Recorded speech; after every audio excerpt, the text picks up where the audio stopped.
Hi friends, ఎలా ఉన్నారు? Friends, ఇది వచ్చేసి నేను ఫ్లిప్కార్ట్లో గ్రాసరీస్ అనేది నేను ఆర్డర్ పెట్టానండి. చూడండి ఎలా వచ్చాయో మనకి. ఈ చిన్న సంచిలో ఈ బ్యాగ్లో అనేది వేసి మనకి డెలివరీ అనేది చేశారు.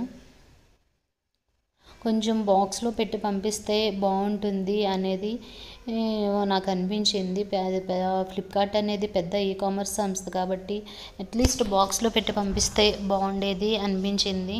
ఇప్పుడు ఇందులో ఉన్న గ్రాసరీస్ అనేది నేను ఫస్ట్ టైం అండి తెప్పించింది. ఒకసారి ఇవి ఎలా ఉన్నాయి ఏంటి అనేది మనం చూద్దాము. ఈ ప్రొడక్ట్స్ అన్నీ కూడా చూసేయండి ఫ్రెండ్స్.